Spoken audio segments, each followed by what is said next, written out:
আসসালামু আলাইকুম। কেমন আছেন ভিউয়ার্স আপনারা সবাই? আমি আলহামদুলিল্লাহ ভালো আছি।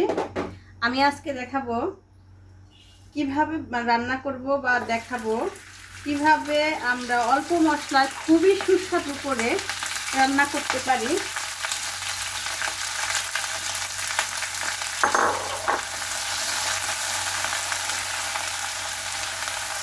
আমার ভিডিওগুলা প্রবাসী ভাইয়েরা দেখে, তার সাথে সাথে নতুন গৃহিণী যারা আছে তারাও দেখে। আমরা যারা নতুন গৃহিণী তারা কিন্তু খুব ভালো রান্না করতে পারি না। রান্না করতে করতে একটা চর্চা হয়, তখন আমরা ভালো করে রান্না করতে পারি। কিন্তু তার পাশাপাশি শ্বশুরবাড়ি যে একটা মেয়ের শুনতে হয়, যেহেতু আমরা মেয়েরা বিয়ের আগে বাড়িতে রান্না কম করি, তাই আমরা মেয়েরা অত সুন্দর বেশি সবার মতো করে বা শাশুড়ির মতো করে অন্যদের জায়ের মতো করে রান্না করতে পারি না। তখন আমাদের কথা শুনতে হয়। তো নতুন গৃহিণী যারা আছো, আমার রান্নাটা এই রেসিপিটা দেখে নিবা। ইনশাআল্লাহ আমি কথা দিলাম তোমাদের রান্নাটা খুব মজার হবে এবং আমাকে কমেন্টস করে জানাবে যে হ্যাঁ আপু রান্নাটা মজা হয়েছে। মাছ বা গোশ আমরা যাই রান্না করি, এটা কিন্তু নতুন না। এটা হচ্ছে আমার মা দাদি বা তার দাদির থেকে এই রান্নাটা আমরা এখন ভুলেই গেছি। সেটা কেমন, আমাদের দেশে এটাকে ছাক বলে। পেঁয়াজটাকে ভেজে বেরেস্তা করে তার সাথে হচ্ছে জিরা ভেজে, বা যদি গোশ হয় তার সাথে এলাচিগুলা ভেজে নিয়ে বেটে যখন রান্নাটা শেষ হয়, তখন আমি এটা একদিন বেশি করে নিয়ে দেখাবো কিভাবে সংরক্ষণ করবেন, কিভাবে রান্না করার সময় কাজে লাগাবেন। আমি আজকে দুই রকমের রান্না করব। একটা হচ্ছে দেশি মোরগ দিয়ে আলু দিয়ে ঝোল, আর হচ্ছে পাঙ্গাস মাছের মাথা লেজ দিয়ে রান্না করব। তাই একটু পরিমাণে কম নিয়েছি। তো আপনারা দেখেন আমি এটা কিভাবে করতেছি। আমার বেরেস্তাটা প্রায় হয়ে এসেছে। এটা ফ্রিজে ফ্রোজেন পেঁয়াজ ছিল, এই জন্য হচ্ছে অত সুন্দর বেরেস্তা হয় নাই। সমস্যা নাই, এটাতেও কাজ হবে, রান্না মজার হবে। তো এখন আমি দিয়ে দিচ্ছি জিরা। এখানে 1 টেবিল চামচ 2 টেবিল চামচ জিরা দিয়ে দিলাম। হাতে পরিমাপ করে 2 টেবিল চামচ জিরা দিয়ে দিলাম। এই জিরাও এর সাথে ভেজে নিব।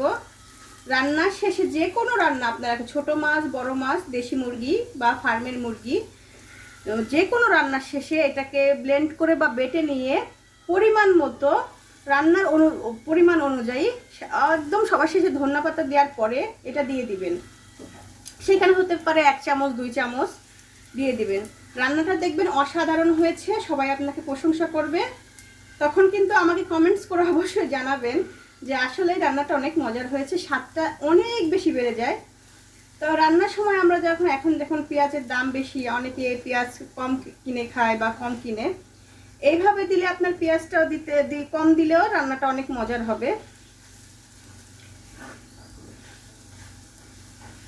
তো এটা ভাজা হয়ে গেছে, আমি এখন এটাকে ছেঁকে নিব। তেলগুলা নিব না। অনেকে, এটা আমার নানুকে বেশি দেখেছি এইভাবে রান্না করতে। আমার নানু নিজের হাতের তিলের তেল আর হচ্ছে সরিষার তেল মিক্স করে করতো, চাষ করতো। ওই তেলই সারা বছর খেত। রান্নাগুলো আমার নানুর হাতের রান্না খুবই মজা, অনেক মিস করি। সবাই দোয়া করবেন আমার নানু যেন জান্নাতবাসী হয়, আল্লাহ তার আত্মার মাগফিরাত কামনা করছি। তো আমার নানু খুব সুন্দর করে রান্না করতো, সবাই আমরা খুব পছন্দ করতাম নানুর রান্না। তেলগুলা নিব না, শুধুমাত্র এই পেঁয়াজগুলা ছেঁকে নিব। এটা আমার দেশি মোরগ। তো এখন এটা কেটে নেব। তো যার কাছ থেকে এটা কিনে নিয়েছি সেই মামি, মানে আমার ছোট মামি, সে এটাকে কেটে বেছে দিয়েছে। তা আমার অনেকটা কষ্ট কমে গেছে, ধন্যবাদ মামি। দিয়ে দিয়েছি পেঁয়াজ, অল্প একটু পেঁয়াজ দিয়েছি একটা পরিমাণে, যেহেতু আমি বাটা ছাক মশলা দিব। আর তেল,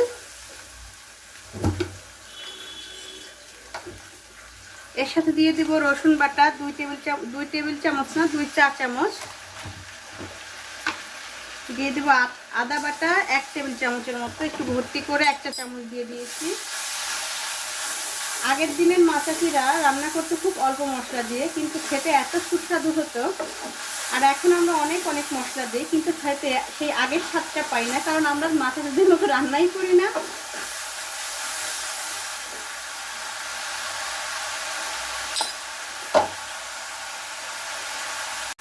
মোরগটা দিয়ে দিয়েছি।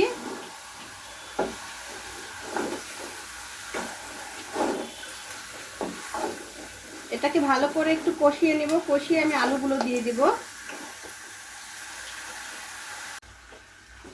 এটা মুরগিটা কষানো হয়ে গেছে, তেলগুলো উপরে উঠে গেছে। এখন আমি দিয়ে দিব আলু। দেশি মুরগি বা মোরগের সাথে আলুটা কিন্তু বেশ ভালো লাগে একটু ঝোল ঝোল করলে। এর সাথে দিয়ে দিচ্ছি 2-3 টুকরা হচ্ছে দারচিনি আর হচ্ছে এলাচি ছেঁচে নিয়েছি। আমি আরেকটু কষিয়ে পানি দিয়ে নিব।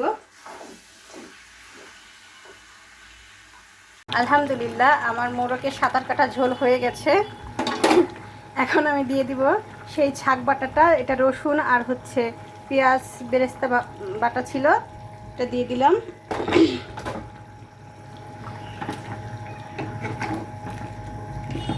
ভিউয়ার্স, এটা আপনারা অবশ্যই বাসায় করে খাবেন। এইভাবে ছাক বেটে দেশি মুরগি বা বড় মাছ রান্না করে, বা ছোট মাছ হতে পারে, রান্না করে অসাধারণ মনে হবে। আপনাদের কাছে খেয়ে খুব ভালো লাগবে। ভালো লাগলে আমাকে কমেন্টস করে জানাবেন। আমার চ্যানেলটাকে চাঁদের হাট মাই ডেইলি লাইফ চ্যানেলটাকে সাবস্ক্রাইব করবেন। ধন্যবাদ সবাইকে। আমার জন্য দোয়া করবেন, আমিও দোয়া করি আপনাদের জন্য। আল্লাহ আপনাদের সবাইকে নেক হায়াত দান করুক, সুস্থ রাখুক।